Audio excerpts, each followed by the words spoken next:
ದುಡ್ಡು ನಮ್ಮನ್ನ ಕಾಪಾಡುತ್ತೆ, ಆದ್ರೆ ನಾವೇ ದುಡ್ಡನ್ನ ಕಾಪಾಡ್ಕೊಳ್ತಾ ಇಲ್ಲ. ಕೆಲವೊಂದು ಕೆಟ್ಟ ಅಭ್ಯಾಸಗಳಿಂದ ನಮ್ಮ ದುಡ್ಡನ್ನ, ನಾವು ದುಡ್ದಿರೋಂಥ ದುಡ್ಡನ್ನ ನಾವೇ ಕಳ್ಕೊಳ್ತಾ ಇದ್ದೀವಿ. ಸೊ ನಾವು ಕೆಟ್ಟ ಅಭ್ಯಾಸದಿಂದ ಹೊರಗಡೆ ಬಂದ್ರೆ ನಿಜವಾಗ್ಲೂ ನಮ್ಮ ಬಡತನದಿಂದ ನಾವು ಒಂದು ಶ್ರೀಮಂತತನಕ್ಕೆ ಹೋಗ್ಬೋದು ಅಂತ ಹೇಳೋದಕ್ಕೆ ಇಷ್ಟಪಡ್ತೀನಿ. ನಮ್ಮ ಮಿಡಲ್ ಕ್ಲಾಸ್ ಫ್ಯಾಮಿಲಿ ಜನ ಎಲ್ಲಿ ತಪ್ಪು ಮಾಡ್ತಾ ಇದೀವಿ ಗೊತ್ತಾ? ಇರೋದೊಂದ್ ಲೈಫ್ ಕಣ್ರಿ, ಆ ಲೈಫ್ ನ ದಿಲ್ದಾರಾಗಿ ಎಂಜಾಯ್ ಮಾಡದ, ಶ್ರೀಮಂತರ ರೀತಿ ಬದುಕಿ ಸಾಯದ ಅಂತ ಯೋಚನೆ ಮಾಡ್ತೀರಿ. ಇದೇ ಕೆಟ್ಟ ಅಭ್ಯಾಸ. ಶ್ರೀಮಂತರ ತರ ಬದುಕದ ಅನ್ನೋದನ್ನ ಬಿಟ್ಟು ಶ್ರೀಮಂತರಾಗಿ ಬದುಕದ ಅಂತ ನೀವು ಯಾವತ್ತು ನಿರ್ಧಾರನ ಕೈಗೊಳ್ತಿರೋ ಅವತ್ತೇ ನೀವು ಶ್ರೀಮಂತರಾದ್ರಿ ಅಂತಾನೆ ಅರ್ಥ. ದುಡಿಯೋವರಿಗೆ ಮಾತ್ರ ನಿಮ್ಮ ಲೈಫ್ ದಿಲ್ದಾರು, ದುಡಿಯೋದನ್ನ ನಿಲ್ಸಿದ್ರೆ ನಿಮ್ಮ ಲೈಫ್ ಬೆಕ್ಕಾರು. ಸೊ ಹಾಗಾಗಿ ಕೆಟ್ಟ ಅಭ್ಯಾಸಗಳನ್ನ ಬಿಟ್ಟು ಒಳ್ಳೆ ಅಭ್ಯಾಸಗಳನ್ನ ನಿಮ್ಮ ಲೈಫ್ ನಲ್ಲಿ ರೂಢಿಸ್ಕೊಂಡಿದ್ದೆ ಆದ್ರೆ ಖಂಡಿತವಾಗ್ಲೂ ನಾವು ಬಡವರಾಗಿ ಉಳ್ಕೊಳ್ಳೋದಿಲ್ಲ. ಬಡವರು ಶ್ರೀಮಂತರಾಗೋದು ಎಷ್ಟೊತ್ತು. ಈಗ ಎಷ್ಟು ಜನ ಶ್ರೀಮಂತರಿರ್ತಾರೋ ಅವರು ಶ್ರೀಮಂತರಾಗೆ ಹುಟ್ಟಿರೋದಿಲ್ಲ, ಬಡತನದಿಂದ ಹುಟ್ಟಿ ಶ್ರೀಮಂತರಾಗಿರೋರು ಎಷ್ಟೋ ಜನ ಇದ್ದಾರೆ ಅಲ್ವಾ. ಏನಕ್ಕೆ ಅಂತ ಅಂದ್ರೆ ಅವರ ಕೆಟ್ಟ ಅಭ್ಯಾಸಗಳಿಂದ ದೂರ ಉಳ್ಕೊಂಡು ಒಳ್ಳೆ ಅಭ್ಯಾಸಗಳನ್ನ ರೂಢಿಸ್ಕೊಂಡು ಅವರು ಬಡತನದಿಂದ ಶ್ರೀಮಂತತನಕ್ಕೆ ಹೋಗಿರೋಂಥದ್ದು. ಸೊ ಹಾಗಾಗಿ ಇಷ್ಟು ಪೀಠಿಕೆನ ನಾನು ಹಾಕಿರುವಂತದ್ದು. ಇವತ್ತಿನ ಟಾಪಿಕ್ ಬಂದು ನಮ್ಮ ಕೆಟ್ಟ ಅಭ್ಯಾಸಗಳಿಂದ ನಾವ್ ಹೇಗೆ ಬಡವರಾಗೆ ಉಳ್ಕೊಳ್ತಾ ಇದೀವಿ, ಶ್ರೀಮಂತರಾಗೋದಕ್ಕೆ ಒಂದು ಸ್ಟೆಪ್ ಕೂಡ ನಾವು ಟ್ರೈ ಮಾಡ್ತಾ ಇಲ್ಲ, ಒಂದು ಸ್ಟೆಪ್ ಹೋಗೋದಕ್ಕೂ ಆಗ್ತಾ ಇಲ್ಲ ಅನ್ನೋಂಥದ್ದನ್ನ ಇವತ್ತಿನ ಟಾಪಿಕ್ ನಲ್ಲಿ ನಾನು ನಿಮ್ ಜೊತೆ ಶೇರ್ ಮಾಡ್ಕೋಬೇಕು ಅನ್ಕೊಂಡಿದೀನಿ. ಇವತ್ತಿನ ಇಷ್ಟು ಕೆಟ್ಟ ಅಭ್ಯಾಸಗಳಿಂದ ನೀವು ದೂರ ಉಳ್ಕೊಂಡ್ರೆ ಖಂಡಿತವಾಗ್ಲೂ ನೀವು ಕೂಡ ಮಿಡಲ್ ಕ್ಲಾಸ್ ಫ್ಯಾಮಿಲಿಯಿಂದ ರಿಚ್ ಪರ್ಸನ್ ಆಗೋದಕ್ಕೆ ಸಾಧ್ಯ ಅಂತ ಹೇಳೋದಕ್ಕೆ ಇಷ್ಟಪಡ್ತೀನಿ. ನಾನು ವಿಡಿಯೋ ಸ್ಟಾರ್ಟ್ ಮಾಡೋದಕ್ಕಿಂತ ಮುಂಚೆ ಯಾರೆಲ್ಲ ನನ್ನ ಈ ವಿಡಿಯೋನ ನೋಡ್ತಾ ಇದ್ದೀರಾ, ಸಬ್ಸ್ಕ್ರೈಬ್ ಮಾಡದೇನೆ ನೋಡ್ತಾ ಇರೋಂಥರು ಸಬ್ಸ್ಕ್ರೈಬ್ ಮಾಡ್ಕೊಂಡು ನೋಡಿ. ಈ ವಿಡಿಯೋನ ಎಲ್ಲೂ ಕೂಡ ಸ್ಕಿಪ್ ಮಾಡ್ಬಿಡಿ. ನಿಮ್ಗೆ ಏನಾದ್ರು ಇಷ್ಟ ಆದ್ರೆ ಲೈಕ್ ಮಾಡಿ, ಶೇರ್ ಮಾಡಿ, ಕಮೆಂಟ್ ಮಾಡಿ ಅಂತ ಹೇಳ್ತಾ ನಾನು ಈ ವಿಡಿಯೋನ ಮುಂದುವರಿಸ್ತಾ ಇದ್ದೀನಿ. ಹಾಯ್ ಹಲೋ, ಎಲ್ರಿಗೂ ನಮಸ್ತೆ, welcome back to my channel. ನಾನು ದಿವ್ಯಗೌಡ. ಜೀವನನ ಹೇಗ್ ನಡೆಸಿದ್ರು ಜೀವನ ಸಾಗುತ್ತೆ. ಈಗ ನಾವು ಸೋಂಬೇರಿತನದಿಂದ ನಡೆಸಿದ್ರೆ ಜೀವನ ಸೋಂಬೇರಿತನದಲ್ಲೇ ಸಾಗುತ್ತೆ, ಬಡತನದಿಂದ ನಡೆಸಿದ್ರೆ ಬಡತನದಲ್ಲೇ ಸಾಗುತ್ತೆ, ಶ್ರೀಮಂತಿಕೆಯಿಂದ ನಡೆಸಿದ್ರೆ ಶ್ರೀಮಂತಿಕೆಯಿಂದನೇ ಸಾಗುತ್ತೆ. ಇಲ್ಲಿ ನಮ್ಗೆ ಜೀವನ ಹೇಗ್ ನಡೆಸ್ತಾ ಇದೀವಿ ಅನ್ನೋದಕ್ಕಿಂತ ನಮ್ಮ ಕೆಟ್ಟ ಅಭ್ಯಾಸಗಳಿಂದ ನಾವ್ ಯಾವ ರೀತಿ ಬಡವರಾಗಿದ್ದೀವಿ ಅನ್ನೋವಂಥದ್ದು ಇಲ್ಲಿ ಇಂಪಾರ್ಟೆಂಟ್ ಆಗಿರುತ್ತೆ. ಇಲ್ಲಿ ನಮ್ಮ ಕೆಟ್ಟ ಅಭ್ಯಾಸಗಳಿಂದ ಬಡತನದ ಜೀವನ ನಡೆಸೋದಕ್ಕಿಂತ ಒಳ್ಳೆ ಅಭ್ಯಾಸಗಳನ್ನ ಬೆಳೆಸ್ಕೊಂಡು, ಅಂದ್ರೆ ಒಳ್ಳೆ ಅಭ್ಯಾಸಗಳನ್ನ ರೂಢಿಸ್ಕೊಂಡು ನಾವ್ ಯಾಕೆ ಶ್ರೀಮಂತ ಆಗ್ಬಾರ್ದು ಅನ್ನೋವಂಥದ್ದು ಇಲ್ಲಿ ಇವತ್ತಿನ ಟಾಪಿಕ್ ಆಗಿರುತ್ತೆ. ಸೊ ಹಾಗಾಗಿ ಯಾವ ಕೆಟ್ಟ ಅಭ್ಯಾಸಗಳಿಂದ ನಾವು ದೂರ ಉಳ್ಕೋಬೇಕು, ನಮ್ಮ ಜೀವನದಲ್ಲಿ ಕೆಟ್ಟ ಅಭ್ಯಾಸಗಳನ್ನ ಹೇಗೆ ತೊಲಗಿಸ್ಬೇಕು ಅನ್ನೋವಂಥದ್ದನ್ನ ನಾನು ಇವತ್ತಿನ ಟಾಪಿಕ್ ನಲ್ಲಿ ತಿಳಿಸ್ಕೊಡ್ತಾ ಇದ್ದೀನಿ. ಬನ್ನಿ, ನಂಬರ್ 1 ಕೆಟ್ಟ ಅಭ್ಯಾಸ ಯಾವುದು ಅಂತ ತಿಳ್ಕೊಳ್ಳೋದ. ನಂಬರ್ 1 ಕೆಟ್ಟ ಅಭ್ಯಾಸ ಯಾವ್ದಪ್ಪ ಅಂದ್ರೆ, ನಿಮ್ಮ ಇನ್ಕಮ್ ಬಂದ ತಕ್ಷಣ ಸ್ಪೆಂಡ್ ಮಾಡಿ ನಂತರ ಉಳಿಸೋವಂಥದ್ದು. ಇದು ತುಂಬಾ ಕೆಟ್ಟ ಅಭ್ಯಾಸ ಅಂತಾನೆ ಹೇಳ್ಬೋದು. ನೀವು ಸ್ಯಾಲ್ರಿ ಬಂದ ತಕ್ಷಣ ನಿಮ್ಮ ಅವಶ್ಯಕತೆ ಏನಿದೆ ಅದಕ್ಕೆ ಫಸ್ಟ್ ಎತ್ತಿಟ್ಬಿಡಿ. ಅದಾದ ನಂತರ ನಿಮ್ಮ ಸೇವಿಂಗ್ ಅಂತ ಅಂದ್ರೆ ಇಲ್ಲಿ ಏನಾಗುತ್ತೆ, ನಿಮ್ಮ ಎಮರ್ಜೆನ್ಸಿ ಫಂಡ್ ಆಗುತ್ತೆ. ಎಮರ್ಜೆನ್ಸಿ ಫಂಡ್ಗೆ ಇಷ್ಟು % ಅಂತ ಎತ್ತಿಡಿ. ನೆಕ್ಸ್ಟ್ ಇನ್ವೆಸ್ಟ್ಮೆಂಟ್ಗೆ ನೀವು ಅಮೌಂಟ್ ನ ಹಾಕುವಂಥದ್ದು.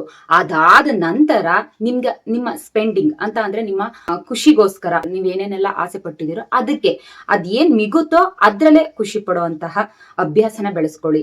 ಇಷ್ಟು ಅಭ್ಯಾಸಗಳನ್ನ ಬೆಳೆಸ್ಕೊಂಡ್ರೆ ಖಂಡಿತವಾಗ್ಲೂ ನಿಮ್ಮ ಒಂದು ಕೆಟ್ಟ ಹ್ಯಾಬಿಟ್ ಇಂದ ಒಳ್ಳೆ ಹ್ಯಾಬಿಟ್ಗೆ ಬಂದಾಗೆ ನಿಮ್ಮ ದುಡ್ಡನ್ನ ಉಳಿಸ್ದಾಗೆ. ನಂಬರ್ 2 ಕೆಟ್ಟ ಅಭ್ಯಾಸ ಯಾವ್ದಪ್ಪ ಅಂದ್ರೆ, ಸಿಕ್ಕ ಆಪ್ಗಳನ್ನ ಯೂಸ್ ಮಾಡ್ಕೊಂಡು ಲೋನ್ಗಳನ್ನ ಅಂದ್ರೆ ಪರ್ಸನಲ್ ಲೋನ್ಗಳನ್ನ ತಗೊಳ್ಳುವಂಥದ್ದು.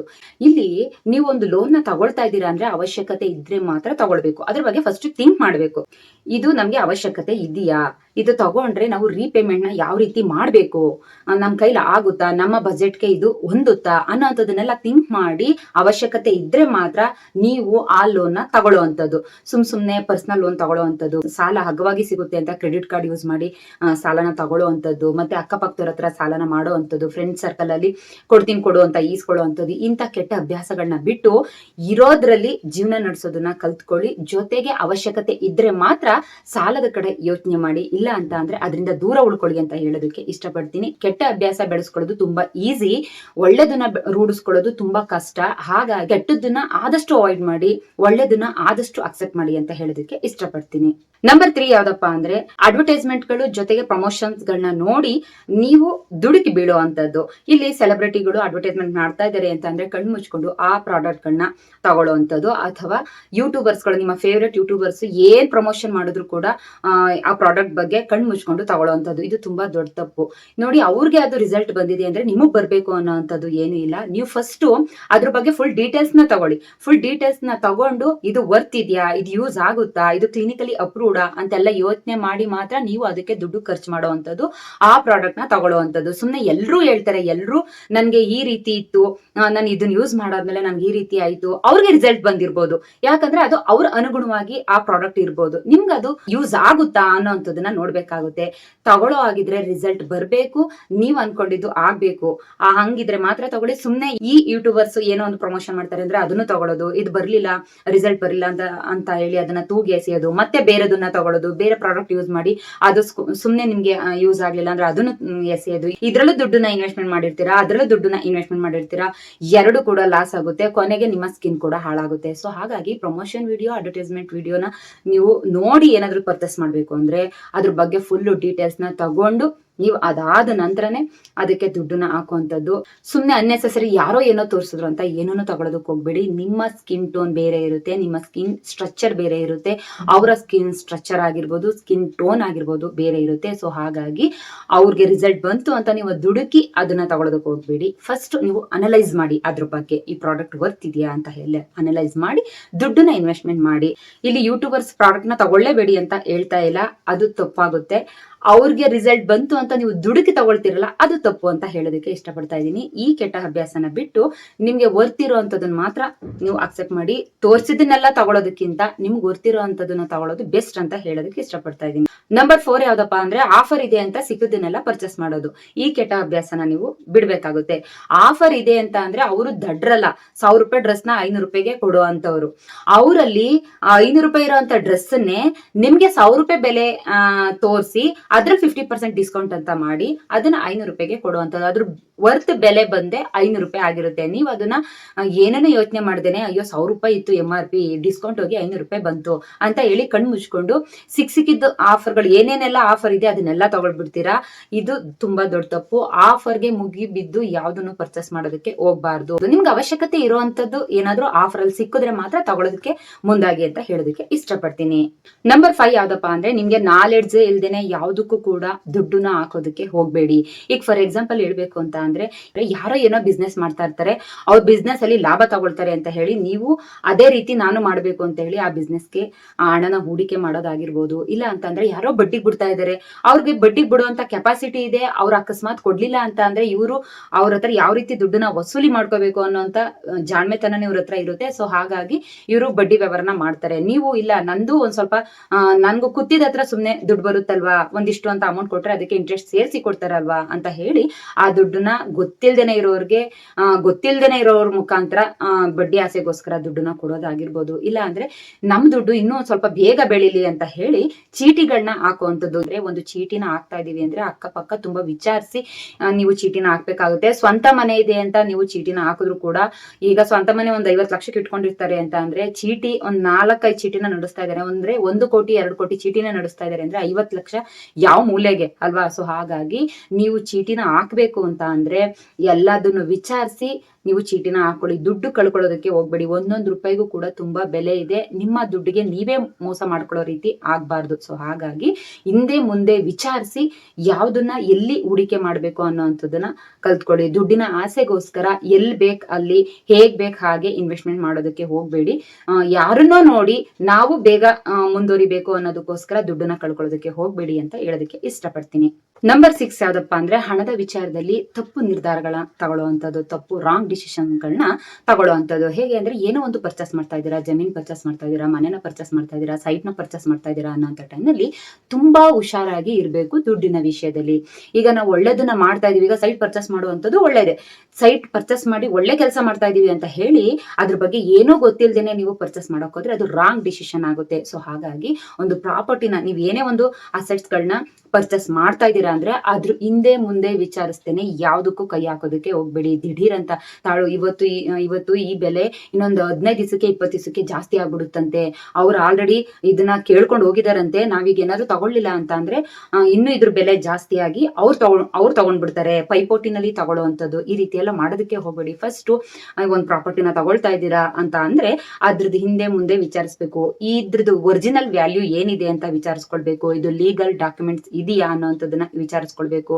ಇದು ಎಲ್ಲಾ ರೀತಿ ಗೌರ್ಮೆಂಟ್ ಅಪ್ರೂವ್ಡ್ ಅನ್ನೋಂಥದ್ದನ್ನ ವಿಚಾರಿಸ್ಕೋಬೇಕು. ಎಲ್ಲಾ ರೀತಿ ನೀವು ವಿಚಾರಿಸ್ಕೊಂಡಾಗ ಮಾತ್ರ ನಿಮ್ಮ ದುಡ್ಡಿಗೆ ಯಾವುದೇ ಕಾರಣಕ್ಕೂ ಮೋಸ ಆಗೋದಿಲ್ಲ. ಹಾಗಾಗಿ ದಿಢೀರ್ ನಿರ್ಧಾರ, ರಾಂಗ್ ಡಿಸಿಷನ್ ಯಾವುದೇ ಕಾರಣಕ್ಕೂ ತಗೊಳ್ಳೋದಕ್ಕೆ ಹೋಗ್ಬೇಡಿ. ಇದರಿಂದ ನೀವೇನೇ ಕಷ್ಟಪಟ್ಟು ದುಡ್ದು ಒಂದು ಅಚ್ಚಿಟ್ಟು ಬಚ್ಚಿಟ್ಟು ಜೀವನ ಮಾಡ್ತಾ ಇರುವಂತದನ್ನ ದುಡ್ಡನ್ನ ತಗೊಂಡು ಇಲ್ಲಿ ಇನ್ವೆಸ್ಟ್ಮೆಂಟ್ ಮಾಡಿರ್ತೀರಾ, ಏನಾದ್ರೂ ಹೆಚ್ಚು ಕಮ್ಮಿ ಆಯ್ತು ಅನ್ನೋಂಥ ಟೈಮ್ನಲ್ಲಿ ನೀವು ದುಡ್ದಿರೋ ದುಡ್ಡನ್ನ ಹಾಕಿರೋದ್ರ ಜೊತೆಗೆ ಸಾಲ ಮಾಡಿ ಕೂಡ ಹಾಕಿರ್ತೀರಾ. ಆ ದುಡ್ಡು ಹೋಗುತ್ತೆ, ಈ ದುಡ್ಡು ಹೋಗುತ್ತೆ, ನಿಮ್ಮ ಜೀವನನೇ ಅರ್ಧಕ್ಕರ್ಧ ಅಲ್ಲಿ ನಾಶ ಆಗೋ ರೀತಿ ಆಗೋಗುತ್ತೆ. ಸೊ ಹಾಗಾಗಿ ಎಲ್ಲಾದ್ರ ಬಗ್ಗೆ ವಿಚಾರಿಸ್ಕೊಂಡು ಒಂದೇನಾದ್ರೂ ಒಂದು ಅಸೆಟ್ಸ್ ನ ತಗೊಳ್ತಾ ಇದ್ದೀರಾ ಅಂತ ಅಂದ್ರೆ ತುಂಬಾ ಸಲ ಯೋಚನೆ ಮಾಡಿ. ಯಾಕಂದ್ರೆ ದುಡ್ಡು ಗಿಡದಲ್ಲಿ ಬೆಳೆಯೋದಿಲ್ಲ ಅಲ್ವಾ.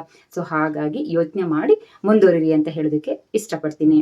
ನಂಬರ್ 7 ಯಾವ್ದಪ್ಪ ಅಂದ್ರೆ ದುಡ್ಡಿನ ವಿಷಯದಲ್ಲಿ ಆಟ ಮಾಡೋದು. ಇಲ್ಲ ಅಂತ ಅಂದ್ರೆ ಚಾಲೆಂಜ್ ಮಾಡಿ ನಿಮ್ಮ ದುಡ್ಡನ್ನ ಕಳ್ಕೊಳ್ಳುವಂಥದ್ದು. ಯಾವ ರೀತಿ ಅಂದ್ರೆ ಮಕ್ಕಳು ಎಜುಕೇಶನ್ ವಿಷಯದಲ್ಲಿ ನನ್ನ ಮಗ ಇದನ್ನೇ ಓದ್ಬೇಕು, ನಾನು ಅನ್ಕೊಂಡಿರೋದನ್ನೇ ಓದ್ಬೇಕು, ನನ್ನ ಫ್ರೆಂಡ್ ಮಕ್ಕಳು ಇದನ್ನೇ ಓದ್ತಾ ಇದ್ದಾರೆ ಅಂತ ಎಲ್ಲ ಆಟ ಮಾಡಿ ಅವ್ರಿಗೆ ಮಕ್ಕಳಿಗೆ ಇಂಟ್ರೆಸ್ಟ್ ಇಲ್ಲದೆ ಹೋಗಿರುವಂತ ಸಬ್ಜೆಕ್ಟ್ ನ ಕೊಡಿಸುವಂಥದ್ದು, ಇಂಟ್ರೆಸ್ಟ್ ಇಲ್ಲದೆ ಹೋಗಿರುವಂತ ಎಜುಕೇಶನ್ ನ ಕೊಡಿಸುವಂಥದ್ದು. ಅದ್ರಲ್ಲಿ ಅವ್ರಿಗೆ ಇಂಟ್ರೆಸ್ಟ್ ಇರೋದಿಲ್ಲ. ನೀವು ಸುಮ್ಮನೆ ದುಡ್ಡನ್ನ ಕಟ್ಟಿ ದುಡ್ಡನ್ನ ವೇಸ್ಟ್ ಮಾಡ್ಕೊಳ್ತೀರ ಹೊರತು ನಿಮ್ಮ ಆಸೆ ಪ್ರಕಾರ ಮಕ್ಕಳು ಓದೋದಕ್ಕೆ ಆಗೋದಿಲ್ಲ. ಸೊ ಹಾಗಾಗಿ ಮಕ್ಕಳಿಗೆ ಯಾವ್ದ್ರ ಮೇಲೆ ಇಂಟ್ರೆಸ್ಟ್ ಇದೆ, ಯಾವ್ದು ತುಂಬಾ ಕಾನ್ಸಂಟ್ರೇಷನ್ ಕೊಟ್ಟು ಓದ್ತಾ ಇದ್ದಾರೆ ಅನ್ನೋಂಥದ್ದನ್ನ ನೀವು ಗಮನಿಸಿ ತಂದೆ ತಾಯಿ ಆದಂತವ್ರು ಅವ್ರಿಗೆ ಆ ಎಜುಕೇಶನ್ ಕೊಡಿಸಿದ್ದೆ ಆದ್ರೆ ನಿಜವಾಗ್ಲೂ ನಿಮ್ಮ ಮಕ್ಕಳು ಕೂಡ ಖುಷಿ ಪಡ್ತಾರೆ. ಅದರಲ್ಲಿ ನೀವು ಗೊತ್ತಿಲ್ದೇನೆ ಇರುವಂತ ಸಬ್ಜೆಕ್ಟ್ ನ ಕೊಡಿಸಿ 50% ತೆಗೆಯೋದ್ರ ಬದಲು ಅವ್ರಿಗೆ ಗೊತ್ತಿರೋಂತ ಎಜುಕೇಶನ್ಸ್ ನ ಕೊಡಿಸಿದ್ರೆ ಅವರು 90 ಎಬೋ ಸ್ಕೋರ್ ಮಾಡೋದಕ್ಕೆ ಈಸಿ ಆಗುತ್ತೆ. ಸೊ ಹಾಗಾಗಿ ನಿಮ್ಮ ಹಠದಿಂದ ಮಕ್ಕಳ ಲೈಫ್ ನ ಹಾಳು ಮಾಡೋದ್ರ ಜೊತೆಗೆ ನಿಮ್ಮ ದುಡ್ಡನ್ನು ಕೂಡ ಕಳ್ಕೋಬೇಡಿ.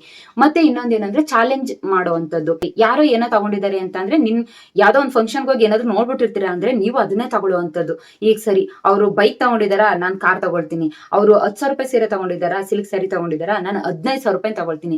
ಚಾಲೆಂಜ್ ಲೈಫ್ ನಲ್ಲಿ. ನೋಡು, ನೀನು ಇವತ್ತಿಂಗ್ ಮೆರಿತಾ ಇದೆಯಲ್ವಾ, ನಾನು ನಿನ್ಗಿಂತ ಒಂದ್ ಸ್ಟೆಪ್ ಮೆರೆದು ತೋರಿಸ್ತೀನಿ ಅನ್ನೋದು ಯಾವ್ದ್ರಲ್ಲಿ ಇರ್ಬೇಕು ಅಂದ್ರೆ ದುಡ್ದು ತೋರ್ಸೋದ್ರಲ್ಲಿ ಇರ್ಬೇಕೆ ಹೊರತು ಸಾಲ ಮಾಡಿ ಅವ್ರ ರೀತಿ ಮೆರೆದು ತೋರಿಸ್ತೀನಿ ಅನ್ನೋದಲ್ಲ, ದುಡ್ದು ತೋರಿಸ್ತೀನಿ ಅನ್ನೋಂಥದ್ದು ನಿಮ್ಮ ಲೈಫ್ ನಲ್ಲಿ ಇರ್ಬೇಕು, ನಿಮ್ಮ ಚಾಲೆಂಜ್ ನಲ್ಲಿ ಇರ್ಬೇಕಾಗಿ. ದುಡ್ಡಿನ ವಿಷಯದಲ್ಲಿ ಹಠ ಮತ್ತೆ ಕೆಟ್ಟ ಚಾಲೆಂಜ್ ಬೇಡ ಅಂತ ಹೇಳೋದಕ್ಕೆ ಇಷ್ಟಪಡ್ತೀನಿ. ನಂಬರ್ 8 ಯಾವ್ದಪ್ಪ ಅಂದ್ರೆ ನಿಮ್ಮ ಇನ್ಕಮ್ ತಕ್ಕನಾಗಿ ಜೀವನನ ನಡೆಸದೇನೆ ಇರುವಂತದ್ದು. For example middle class family ಜನಕ್ಕೆ ಒಂದು 30 ರಿಂದ 35,000 ರೂಪಾಯಿ ಸ್ಯಾಲ್ರಿ ಬರುತ್ತೆ ಅಂತ ಅನ್ಕೊಳ್ಳಿ. 30,000 ಅಂತಾನೆ ಅನ್ಕೊಳ್ಳಿ. 30,000 ಸ್ಯಾಲ್ರಿ ಬರುತ್ತೆ ಅಂತ ಅಂದ್ರೆ ನಾವು ಅದರಲ್ಲಿ ಒಂದು 10 to 20% ಉಳಿಸೋದಕ್ಕೆ ಟ್ರೈ ಮಾಡಬೇಕು. ಈಗ ಒಂದು 30,000 ಸ್ಯಾಲ್ರಿ ಬರುತ್ತೆ ಅಂದ್ರೆ 10% ಅಂದ್ರೆ 3,000, 20% ಅಂದ್ರೆ 6,000. ಒಂದು 6 ರಿಂದ 7,000 ನೀವು ಉಳಿಸಿದಾಗ ಮಾತ್ರ ನೀವು ನಿಮ್ಮ ದುಡಿಮೆಯ ತಕ್ಕನಾಗಿ ಜೀವನನ ಮಾಡ್ತಾ ಇದ್ದೀರಾ ಅಂತ ಅರ್ಥ. ಇಲ್ಲಿ ದೊಡ್ಡವರು ಹಾಸಿಗೆ ಇದ್ದಷ್ಟು ಮಾತ್ರ ಕಾಲ್ ಚಾಚೋದನ್ನ ಕಲ್ತ್ಕೊಳ್ಳಿ ಅಂತ ಹೇಳಿದಾರೆ ಅಲ್ವಾ. ಸೊ ಇಲ್ಲಿ ನಾವು ಮಾಡ್ತಾ ಇರೋಂಥದ್ದೇನೋ ಹಾಸಿಗೆ ಮೀರಿ ಕಾಲ್ ಚಾಚ್ತಾ ಇದ್ದೀವಿ, ಇದು ಕೂಡ ತಪ್ಪು. ನನ್ನ ಪ್ರಕಾರ ಹಾಸಿಗೆ ಇದ್ದಷ್ಟು ಕಾಲ್ ಚಾಚೋದಕ್ಕಿಂತ ಒಂದು 10% ಬಿಟ್ಟೆ ನೀವು ಹಾಸಿಗೆಗೆ ಕಾಲ್ ಚಾಚಿ ಅಂತ ಹೇಳೋದಕ್ಕೆ ಇಷ್ಟಪಡ್ತೀನಿ. ಈ 10% ನಿಮ್ಮ ರಿಟೈರ್ಮೆಂಟ್ ಲೈಫ್, ನಿಮ್ಮ ಮಕ್ಕಳ ಫ್ಯೂಚರ್ಗೋ ಏನೋ ಒಂದು ಆಗ್ಬೋದು ಅಂತ ಹೇಳೋದಕ್ಕೆ ಇಷ್ಟಪಡ್ತೀನಿ. ಸೊ ಹಾಗಾಗಿ ನೀವು ನಿಮ್ಮ ಜೀವನ ಶೈಲಿನ ನಿಮ್ಮ ಆದಾಯಕ್ಕೆ ಅನುಗುಣವಾಗಿ ರೂಪಿಸ್ಕೊಳ್ತಾ ಹೋಗಿ ಅಂತ ಹೇಳೋದಕ್ಕೆ ಇಷ್ಟಪಡ್ತೀನಿ. ಒಂದು ಕೆಟ್ಟ ಅಭ್ಯಾಸ ಯಾವುದು ಅಂತ ಅಂದ್ರೆ ನಿಮ್ಮ ಆದಾಯಕ್ಕೆ ಮೀರಿ ನೀವು ಜೀವನನ ನಡೆಸುವಂತದ್ದು. ನಂಬರ್ 9 ಯಾವ್ದಪ್ಪ ಅಂದ್ರೆ ತುಂಬಾ ಲೇಟ್ ಆಗಿ ಸೇವ್ ಮಾಡುವಂಥದ್ದು ಅಥವಾ ಇನ್ವೆಸ್ಟ್ಮೆಂಟ್ ಮಾಡುವಂಥದ್ದು. ನೀವೇನ್ ಅನ್ಕೊಬಿಟ್ಟಿರ್ತೀರಾ, ನನಗೆ ಆದಾಯನೇ ಕಮ್ಮಿ, ನಾನು ಈ ದುಡ್ಡಿನಲ್ಲಿ ಜೀವನ ಮಾಡುವಂಥದ್ದೇ ತುಂಬಾ ದೊಡ್ಡ ವಿಷಯ ಆಗಿರುತ್ತೆ, ಅಂಥದ್ರಲ್ಲಿ ನಾನು ಈಗ ಸೇವ್ ಮಾಡೋದಕ್ಕೂ ಆಗೋದಿಲ್ಲ, ಇನ್ವೆಸ್ಟ್ಮೆಂಟ್ ಮಾಡೋದಕ್ಕೂ ಆಗೋದಿಲ್ಲ ಅಂತ ಯೋಚನೆ ಮಾಡುವಂಥದ್ದು ತುಂಬಾ ಕೆಟ್ಟ ಅಭ್ಯಾಸ ಅಂತಾನೆ ಹೇಳ್ಬೋದು. ನೀವ್ ಯಾವ ರೀತಿ ಯೋಚನೆ ಮಾಡ್ಬೇಕಪ್ಪ ಅಂದ್ರೆ, ಇವತ್ತು ನನ್ನ ಆದಾಯಕ್ಕೆ ತಕ್ಕನಾಗಿ 100 ರೂಪಾಯಿನ ಉಳಿಸ್ತೀನಿ, ಇವತ್ತು 100 ರೂಪಾಯಿ ಉಳಿಸ್ತೀನಿ, ನನಗೆ ಆದಾಯ ಜಾಸ್ತಿ ಆದ ನಂತರ ಒಂದು 1,000 ರೂಪಾಯಿ ಉಳಿಸೋದಕ್ಕೆ ಟ್ರೈ ಮಾಡ್ತೀನಿ ಅಂತ ನೀವು ಯೋಚನೆ ಮಾಡ್ಬೇಕು. ಜೊತೆಗೆ ಇನ್ವೆಸ್ಟ್ಮೆಂಟ್ ಕೂಡ ಅಷ್ಟೇ. ಇವತ್ತೊಂದು ಈ ತಿಂಗಳು 1,000 ರೂಪಾಯಿ ಇನ್ವೆಸ್ಟ್ಮೆಂಟ್ ಮಾಡ್ತೀನಿ, ನನಗೆ ಆದಾಯ ಜಾಸ್ತಿ ಆದ ನಂತರ 1,000 ರೂಪಾಯಿಯಿಂದ ಒಂದು 10% ಇಲ್ಲ 20% ಜಾಸ್ತಿ ಮಾಡ್ತಾ ಹೋಗ್ತೀನಿ ಇಯರ್ಲಿ ಒನ್ಸ್ ಅಂತ ನೀವು ಯೋಚನೆ ಯಾವಾಗ ಮಾಡ್ತಿರೋ ಆವಾಗ್ಲೇನೆ ನೀವು ಬಡತನದಿಂದ ಶ್ರೀಮಂತತನಕ್ಕೆ ಜಂಪ್ ಆಗುವಂಥದ್ದು. ನೀವು ಇಲ್ಲ ನನ್ಗೆ ಸ್ಯಾಲ್ರಿನೇ ಕಮ್ಮಿ, ನನ್ಗೆ ಬರೋ ಸ್ಯಾಲ್ರಿ ಎಟಕ್ತಾ ಇಲ್ಲ, ಮುಂದಕ್ಕೆ ನೋಡೋದ ಅಂದ್ರೆ ಎಲ್ಲಾ ಬೆಲೆನೂ ಜಾಸ್ತಿ ಆಗಿರುತ್ತೆ. ಇವತ್ತು 100 ರೂಪಾಯಿಗೆ ಸಿಗೋಂತ ವಸ್ತು ಇನ್ನೊಂದು ತಿಂಗಳು ಬಿಟ್ಕೊಂಡು ನೋಡಿದ್ರೆ 110 ರೂಪಾಯಿ ಆಗಿರ್ಬೋದು, ವರ್ಷ ಬಿಟ್ಕೊಂಡು ನೋಡಿದ್ರೆ ಅದು 1 to ಡಬಲ್ ಆಗಿರ್ಬೋದು. ಸೊ ಹಾಗಾಗಿ ನೀವು ಇವತ್ತಿನ ನಿರ್ಧಾರನೇ ಮುಂದಿನ ಜೀವನ ಅಂತ ತಿಳ್ಕೊಂಡು ಇವತ್ತು ನಿರ್ಧಾರ ಮಾಡೋದನ್ನ ಕಲ್ತ್ಕೊಳ್ಳಿ. ನಿಮ್ಮ ಫ್ಯೂಚರು ನೆಕ್ಸ್ಟ್ ನಿಮಗ್ ಗೊತ್ತಿಲ್ದೇನೆ ಬ್ರೈಟ್ ಆಗಿ ಬೆಳೀತಾ ಹೋಗ್ತಾ ಇರುತ್ತೆ. ನಂಬರ್ 10 ಕೆಟ್ಟ ಅಭ್ಯಾಸ ಯಾವುದು ಗೊತ್ತಾ? ಇದಂತೂ ತುಂಬಾ ಕೆಟ್ಟ ಅಭ್ಯಾಸನೇ ಅಂತಾನೆ ಹೇಳ್ಬೋದು. ಯಾವಾಗ್ಲೂ ಚಿಂತೆ ಮಾಡೋದು ದುಡ್ಡಿನ ವಿಷಯದಲ್ಲಿ. ಅಯ್ಯೋ, ನನ್ಗೆ ಈ ತಿಂಗಳು ಮೇಂಟೈನ್ ಮಾಡೋಕ್ಕಾಗುತ್ತಾ ಮನೇನ? ಅಪ್ಪ ಆಗೋದಿಲ್ಲ. ಎಲ್ಲಾದ್ರೂ ಒಂದ್ 2,000 ಸಾಲ ಮಾಡ್ಬೇಕು ಅಂತ ಅನ್ಸುತ್ತೆ ನನ್ನ ಸ್ಯಾಲ್ರಿ ಮೇಲೆ ಅಂತ ನಿಮಗ್ ನೀವೇ ಒಂದು ಕೆಟ್ಟ ಚಿಂತೆನ ಮಾಡ್ತಾ ಕೂತ್ಕೊಳ್ಳೋದು. ಅವಾಗ ನೀವ್ ಏನ್ ಅನ್ಕೊಳ್ತಿರೋ ಖಂಡಿತವಾಗ್ಲೂ ಅದೇ ಆಗುತ್ತೆ. ಈಗ ಒಂದು 15,000 ಸ್ಯಾಲ್ರಿ ಬರುತ್ತೆ ಅಂದ್ರೆ ಈ 15,000 ಸಾಲ ಅಲ್ಲ, ಒಂದ್ 2,000 ಸಾಲ ಮಾಡ್ಬೇಕು ಅಂತ ಅನ್ಸುತ್ತೆ ಅಂತ ನೀವ್ ಯಾವಾಗ ಅನ್ಕೊಳ್ತಿರೋ ಖಂಡಿತವಾಗ್ಲೂ 2,000ಕ್ಕೆ ಇನ್ನೊಂದ್ 2,000 ಸೇರಿಸಿ ಸಾಲನೆ ಮಾಡ್ಬಿಟ್ಟಿರ್ತೀರ. ನೀವ್ ಯಾವತ್ತು ಚಿಂತೆ ಮಾಡ್ಬೇಕಾದ್ರೆ ಒಂದು ಆಲೋಚನೆ, ನಿಮ್ಮ ಯೋಚನೆ ಯಾವ ರೀತಿ ಇರ್ಬೇಕು ಅಂದ್ರೆ ಪಾಸಿಟಿವ್ ಆಗಿರ್ಬೇಕು. ಪಾಸಿಟಿವ್ ಥಿಂಕಿಂಗ್ ಯಾವತ್ತು ಕೂಡ ನಿಮ್ಮನ್ನ ಒಂದು ಎತ್ತರದ ಮಟ್ಟಕ್ಕೆ ಕರ್ಕೊಂಡು ಹೋಗುತ್ತೆ, ಯಾವತ್ತು ಕೆಳಗಡೆ ಇಳಿಸೋದಿಲ್ಲ. ಹಂಗಂತ ಹೇಳ್ಬಿಟ್ಟು ನಿಮ್ಗೆ ಎಟಕ್ದೇನೆ ಇರೋ ರೀತಿ ನೀವು ಯೋಚನೆ ಮಾಡಿ ಅಂತ ನಾನು ಹೇಳ್ತಾ ಇಲ್ಲ. ನಿಮ್ಗೆ ಒಂದು ಸ್ಟೆಪ್ ಮೇಲ್ಗಡೆ ಎಟ್ಕೋ ರೀತಿ ಯೋಚನೆ ಮಾಡಿ. ಇಲ್ಲ ನಾನು ಇವತ್ತಿನ ಸಂಬಳನ ಈ ತಿಂಗಳು ಸಂಬಳ ತಗೊಂಡಿದ್ದೀನಿ ಅಂದ್ರೆ ಅದ್ರಲ್ಲಿ ಇನ್ನೂ 2,000 ಉಳಿಸ್ತೀನಿ ಅಂತ ನೀವು ಅನ್ಕೊಳ್ಳಿ, ಖಂಡಿತವಾಗ್ಲೂ ಉಳಿಸ್ತೀರಾ. ಇಲ್ಲ ನಂಗೆ 2,000 ಸಾಲ ಮಾಡ್ಬೇಕಾಗುತ್ತೇನೋ ಅಂತ ಅನ್ಕೊಳ್ಳಿ, ಖಂಡಿತವಾಗ್ಲೂ 2,000 ಸಾಲ ಮಾಡ್ತೀರಾ. ಸೊ ಹಾಗಾಗಿ ನಿಮ್ಮ ಒಂದು ಚಿಂತನೆನೆ ನಿಮ್ಮ ಒಂದು ದುಡ್ಡನ್ನ ಕಳ್ಕೊಳ್ಳೋದಕ್ಕೆ ಕಾರಣ ಆಗುತ್ತೆ. ದುಡ್ಡಿನ ವಿಷಯದಲ್ಲಿ ಕೆಟ್ಟದಾಗಿ ಥಿಂಕ್ ಮಾಡಿದ್ರೆ ದುಡ್ಡನ್ನ ಕಳ್ಕೊಳ್ತೀರಾ, ದುಡ್ಡಿನ ವಿಷಯದಲ್ಲಿ ಒಳ್ಳೆ ರೀತಿ ಥಿಂಕ್ ಮಾಡಿದ್ರೆ ದುಡ್ಡನ್ನ ಪಡ್ಕೊಳ್ತೀರಾ ಅಂತ ಹೇಳೋದಕ್ಕೆ ಇಷ್ಟಪಡ್ತೀನಿ. ಇಷ್ಟು 10 ಕೆಟ್ಟ ಹ್ಯಾಬಿಟ್ಗಳನ್ನ ನೀವು ಖಂಡಿತವಾಗ್ಲೂ ಬಿಟ್ಟಿದ್ರೆ ನೀವು ಬಡತನದಿಂದ ಒಂದು ಶ್ರೀಮಂತತನಕ್ಕೆ ಖಂಡಿತವಾಗ್ಲೂ ಹೋಗ್ಬೋದು. ನಿಮ್ಮ ಕೆಟ್ಟ ಅಭ್ಯಾಸಗಳಿಂದನೇ ನಿಮ್ಮ ದುಡ್ಡನ್ನ ಕಳ್ಕೊಳ್ತಾ ಇರೋದು. ನೀವ್ ಎಷ್ಟೇ ದುಡಿದ್ರು ಕೂಡ ನನ್ನ ಹತ್ರ ದುಡ್ಡು ಯಾಕೆ ಉಳಿತಾ ಇಲ್ಲ ಅಂತ ಈ 10 ಪಾಯಿಂಟ್ಗಳನ್ನ ಗಮನಿಸಿದ್ರೆ ನಿಮ್ಗೆ ಗೊತ್ತಾಗುತ್ತೆ, ಹೌದು ನಾನು ಇಷ್ಟು ಕೆಟ್ಟ ಅಭ್ಯಾಸಗಳನ್ನ ಹೊಂದಿರೋದ್ರಿಂದ ನನ್ನ ದುಡ್ಡು ಎಷ್ಟೇ ದುಡಿದ್ರು ಕೂಡ ನನ್ನ ಹತ್ರ ಉಳಿತಾ ಇಲ್ಲ ಅನ್ನೋಂಥದ್ದು ನಿಮ್ಗೆ ಡೆಫಿನೆಟ್ ಆಗಿ ತಿಳುವಳಿಕೆ ಬರುತ್ತೆ.